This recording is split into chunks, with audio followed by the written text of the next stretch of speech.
Coach O on Mizzou. Missouri pulls a lot of different formations, different offense that we've seen in a while. Some two backs, some two tight ends, boots, waggles, getting out on the edge, misdirection. Good on special teams. Do I? I've heard him say that now twice. Dare I say more traditional offense than maybe some of the other ones that LSU has seen?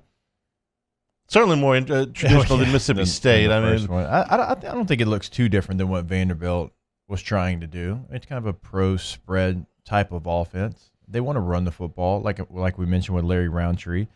I would assume it's going to be the point of emphasis even more, probably after watching the Vanderbilt tape and knowing that you don't have any kind of air raid principles where you can throw the football. Now Stingley's back. The defensive backs look like they cleaned some things up. Vanderbilt had some success. Missouri's got more talented players than Vanderbilt. They might think, hey, our back can have some success. And so you're breaking in a new quarterback, going to be one of the first times he rolls out there as a starter. So I would assume they're going to have that pro spread. They're going to run all the zones. They're going to run power. They're going to run inside and outside zone to try to pick up some yards. and the screen game is something that they've shown a good bit of, and Jacoby Stevens was talking about that. Like I said, a lot of those things is kind of like Auburn. So a lot of those screens is, a lot of their offense comes with playing the numbers game and a leverage game. They're going to try out leverage you, and they're going to try outnumber you in certain situations. So they like what they see. The quarterback has the option to throw it out into a screen and let their athletes get in space to make a play. I think they have two good quarterbacks that do that. And I know that that's what they're going to try to do because that plays to their strengths. So as a defender, that's going to be our job to try to take that stuff away. All right, so when you hear screens, it is to the receivers. It's on the edge because Larry Roundtree, I mentioned kind of we were talking with Peter there. He struggled. 17, he was really, really good as a freshman. 18, he had kind of a breakout year, almost 1,300 yards on the ground. Last year, he took a big step back. It's because of a couple things. He can't catch, and he can't pass protect. He can't do it. He was taken off the field because he became one-dimensional, and Barry Odom said when he's out there, he either gets the ball or it's another form of a run play where we fake it to him and give a jet sweep. He said that's basically all we have right now when Larry's in the game. I mean, that was a quote from the head coach, right? So this is a guy now, could he improve? Yes, but I wouldn't bet on it. So when he's talking screen game, it's not like we saw with Kylan Hill where you try to give it to him now, get a lineman to pull out there and see if you can get a one-on-one matchup with Kylan Hill. He's not that. I mean, he is a true runner. So it's not going to come from who I think is their most talented player because he is limited. He's more of just a runner. He can't no hitters. I'm not, and I'm not trying to sit here and pick on the young man.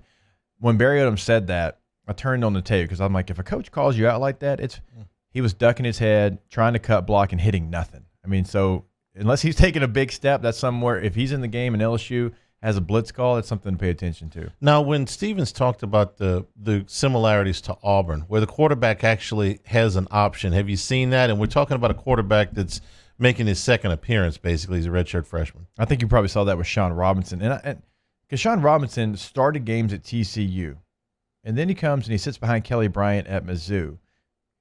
You think he's going to be the starter. He's got experience in the Big 12. He's coming over. He sits behind Kelly Bryant. Okay, he's learning everything he can. I know it's a new coaching staff, but even when you take a look at the numbers, I'm not real sure what's going on because completion percentage, Sean Robinson, 69%. Baszlik, I hope I'm saying that right, 57%. He's got a touchdown, no interceptions. Baszlik has an interception. They're taking the same amount of sacks. And so I don't know why the decision went in to replace Sean Robinson because Sean Robinson, an older veteran quarterback who started before, he's a little bit more mobile, I think, as well, so more of a dual threat. So I'm not sure what happened there. I don't know if this is a case of he runs my offense better, and I can see it, and I can see it starting to develop. But I was surprised they went ahead and made the move to take the or off the depth chart. One of LSU's best defenders this season has been Ali Gaye, and he talked about Mizzou. We know I'm going to be in a lot of lining up on the tight end a lot, and I haven't really I've watched just a little bit of film, but I haven't really broken down exactly how their offense is going to come out. But we know that it's going to be a little similar to Vanderbilt, but a lot more they're gonna have a lot more stuff that they're gonna bring out that's different from them too. But we know it's gonna be a little similar. So starting today, we're gonna break down the film and really plan our game plan, moving forward and how we're gonna attack their offense. I really just wanted the first part of the clip where he said, "I'm going to be lining up on the tight end." Okay, that's a win for LSU. ain't many tight ends I know that can block that cat. No, it's always a mismatch, and I always hated. You've heard me say this before, when a tight end or a fullback like I was would end up on Tom Barley or James Harrison or Terrell Suggs, or take your pick. When the right tackle, he kind of had the option. He could fan out and he could lead the inside backer for me, or he could go down. He would tap his hip.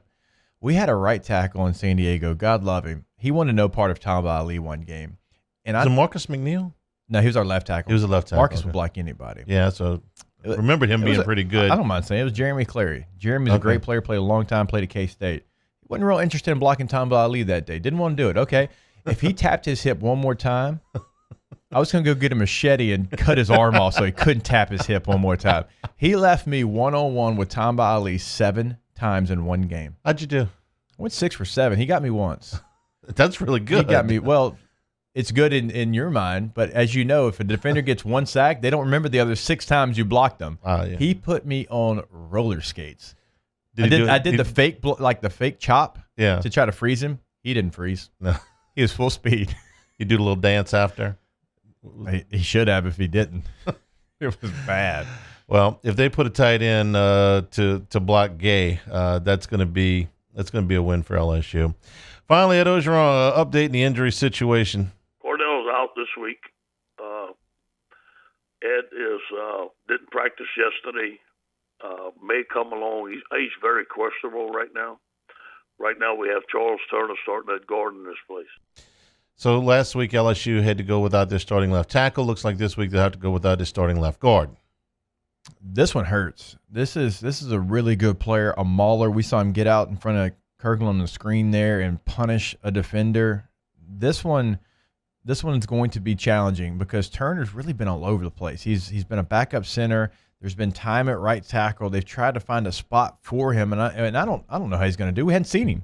We haven't seen him out there. And has any position group over the last 2 years had to piece together a lineup more than the LSU offensive line because of suspensions, because of injuries, because of everything that surrounded the team in that position? Whatever James Craig is making, he deserves it because he's had to put different guys in different places. You're talking about Charles Turner and Cam Wire starting a game in the first 3 already. So that one worries me maybe even more than Cam Wire. This is where the injury situation really hurts LSU. Cordell Thomas is supposed to be in the lineup by now. Yeah, I mean he's a 5-star guy, and this is his second year, and he spent basically his whole freshman season hurt, and now he's hurt again. He's supposed to be. Anthony Bradford is another one that we thought would be pushing for playing in the spring. He was named a starter by Coach O. Actually, I thought that Bradford had the best chance at the beginning of spring to hold that job. Yeah. And now he's fallen away. So those losses start to eat up at you. I know that we talked a lot about the offensive line, but you're supposed to have Thomas right now and you don't. You're supposed to have Bradford right now and you don't. You're supposed to have Cole Smith right now and you don't. He transferred out. He's the starting center at Mississippi State. You're supposed to have Sadiq Charles right now and you don't. You're supposed to have Lloyd Cushenberry right now and you don't. Those are all guys that would have been eligible to be on this team and be playing, but through injuries or defections, they're not. And when you lose 5 offensive linemen that you're supposed to have on this team, then that'll rattle anybody's depth. And I think that the only one you can really say that would have been, I would say, expected, it would have been Cushenberry because he was a second-day draft pick. You go, okay, well, you're going to go that high. Now he's a starting center in the NFL. Yeah. The other 4, Charles didn't go high. Smith transferred, and the other 2 guys are hurt. You expected to have them, and you don't. This is the results of that. We'll see. We'll see if Turner can hold up if he does have to play, and it looks like he's going to have to.